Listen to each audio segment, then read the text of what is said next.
Awesome. Well, I'm here with the co-founders of Mycelium, another app on the Story protocol.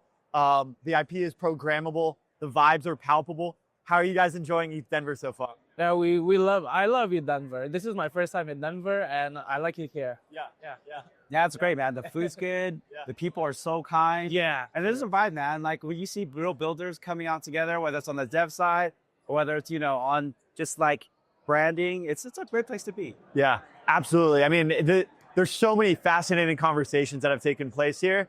I always walk away from these conferences learning so much, feeling so inspired.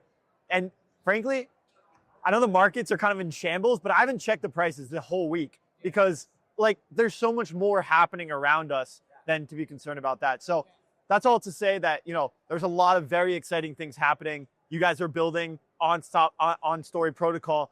Kind of introduce yourselves. It's your first time on the roll-up. So maybe you guys could first kind of talk about your background a little bit, and then we'll get into Mycelium and what ended up bringing you guys to the programmable IP universe. All right. Okay. Hello, everyone. My name is Nygel, co-founder and CEO of Mycelium Network. So a bit of a background. Basically, I was graduated from a business school, but then I took some time in contemporary art. And since then, I've been working, revolve around brand marketing, community, and also art.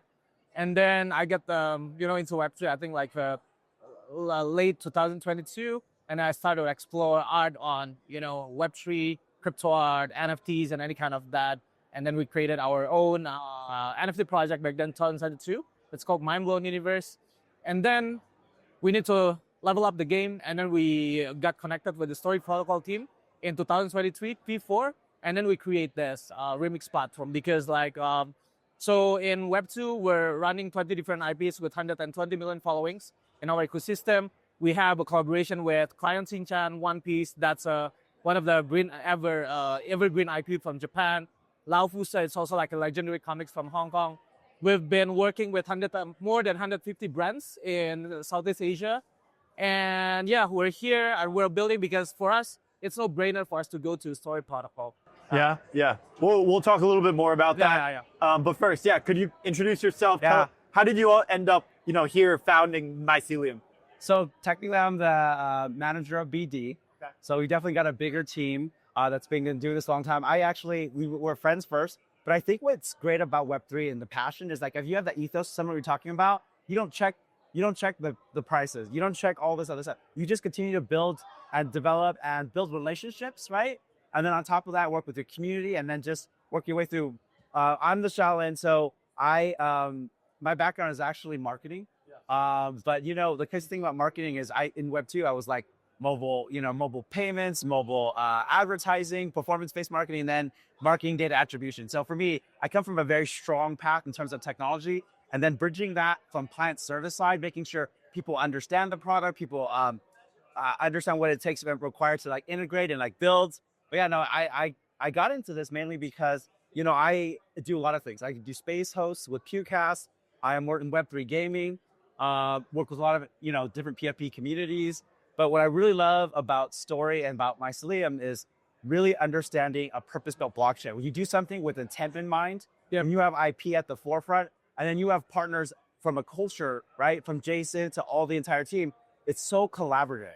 If I'm building a game, I work with other games, but I don't do the same thing that we do here because I can actually connect other people in this Story ecosystem in ways that I can't find anywhere else. Right. Yeah, absolutely. So how are you guys leveraging the Story protocol to ultimately achieve your goals? Maybe you could start by telling us what is the North Star for Mycelium? And then we'll talk about why Story protocol. Okay. Right. I think the North Star has been basically how the IP creators, any kind of IP creators, digital artists, IP company, or any kind of a mascot, able to have a different kind of a new revenue stream for their IP, right? Because Story Protocol help us to make IP more liquid, just like a DeFi, just like a programmable money and any kind of that. And in the near future, when you have an IP, it's not only talking about the capital gain, but also the money that you can generate from your IP. Yeah, right? Absolutely. Just to jump in there, I mean, I've come to understand money not just in terms of like paper dollar bills, but it's the credit that we extend to people, right? It's just as valuable for me to provide someone $1 million loan in their bank account than to print $1 million bills. And so once we have IP, something that is proven to be valuable on chain, we can start to extend credit backed by that IP, right? And then we increase the amount of money in circulation in this particular economy, this story economy. Everything is able to become more liquid because it's collateralized. We can inject more money into that supply. Awesome. So then you guys are extending this, into the creator economy.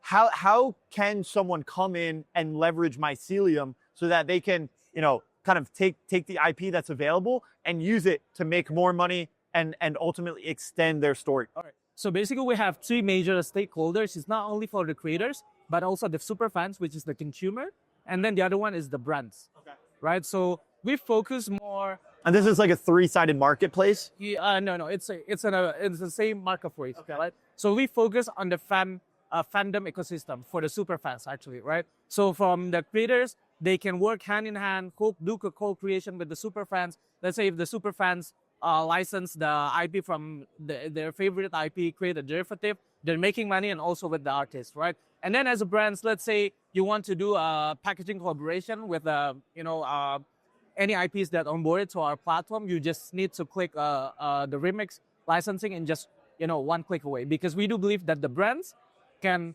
have or store value in the ecosystem. So as an IP, as the creators, you're not only like making money from out of the derivatives, but also the people that can license your brand. Absolutely. Or IP. Absolutely. Yeah. And so when it comes from a BD perspective and you're trying to grow this ecosystem, what are you looking for in a partner so that they can come into Mycelium and they can help provide value in one of these three facets?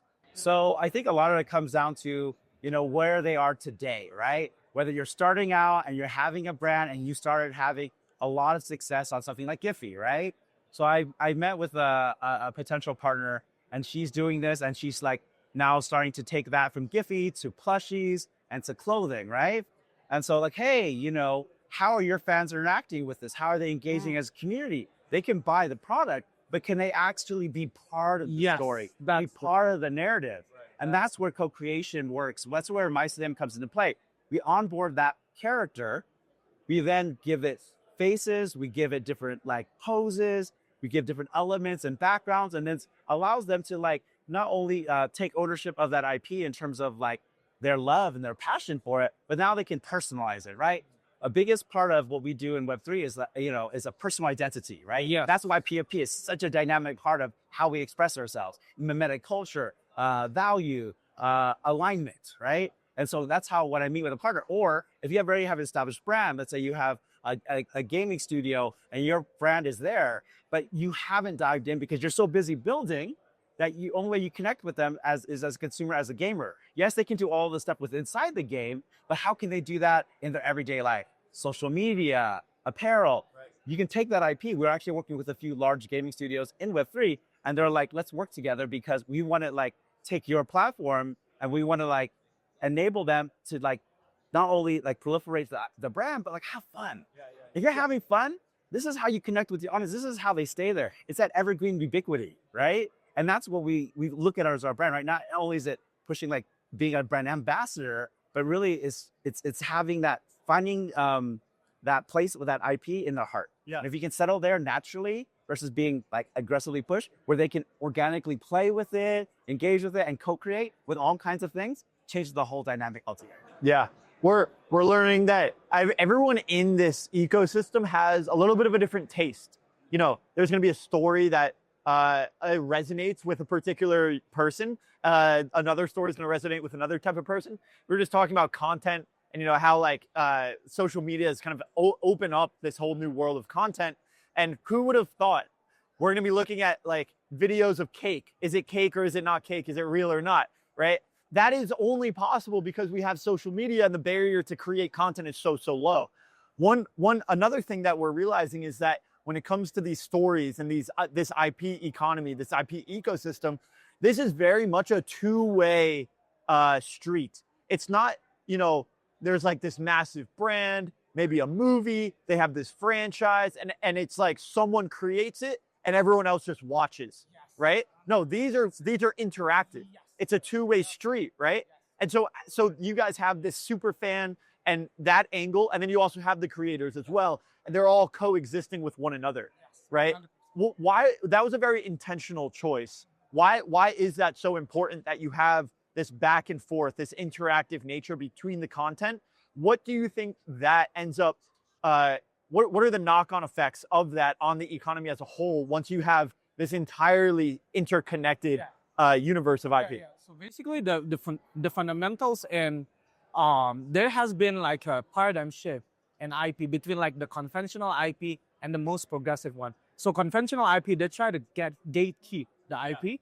And then the super fans is only like a matter of like money, where they can sell the products and then that's it, right? And then when the super fans try to remix and any kind of that, it's kind of like sometimes like impossible, but also hard because they also like create. So the IP is like 100% owned by the company. So it's only one way, right? But we also see the shift with this, the Web3 ethos and the community marketing, any kind of those. But we learned this one from Nike's, Adidas, Lego Club, and any kind of that.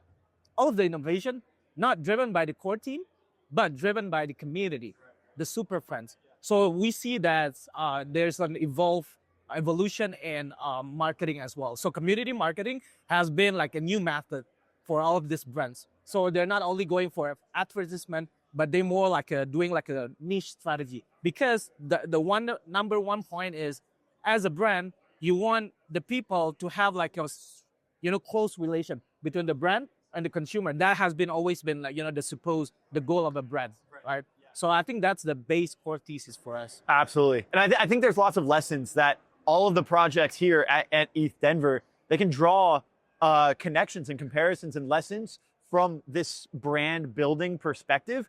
All of these are brands. And so everyone here is interested in building that story, building that community, and ultimately creating this family around their brand so that they do very much so connect with the end consumer. Anything here to add when you're thinking about building community? When it comes to building community, I think honestly, it's the fact that there's this really foundational feedback loop. Yeah.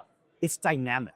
It's organic. The fact that like what you think as a brand in terms of like how you want to create your messaging, it doesn't always hit. Right. So you have to be receptive. You have to have community managers, moderators, people who are like at the ground floor. But more importantly, like this is where you find your next like message, the next thing, because this space as well as the world is so overwhelming.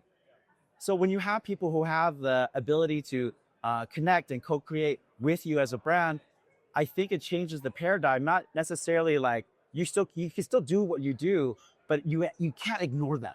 This is how brands die, right? Whether it's the lack of innovation and R&D, but more importantly, in today's age, you can generally create a brand just with community alone. It doesn't have to be more than anything else. Like this is why like celebrities are so big, right? Because they built a brand on their persona.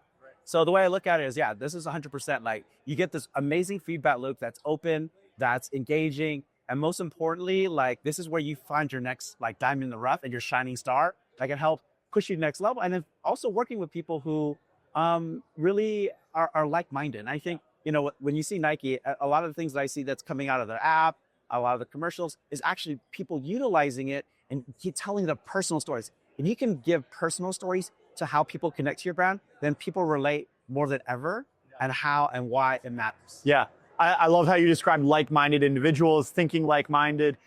That doesn't necessarily mean create an echo chamber, right? But you guys are essentially this technology to allow like-minded individuals to find one another, connect with one another, and ultimately beautiful ideas are born out of those conversations. So thank you so much for having this conversation with me, spending the time, and best of luck to Mycelium, and have a wonderful rest of your conference. Thank you, guys. Awesome. Cheers. Pleasure. Thanks, Cheers. guys. Pleasure. Thank you so much. It was fun. Thanks.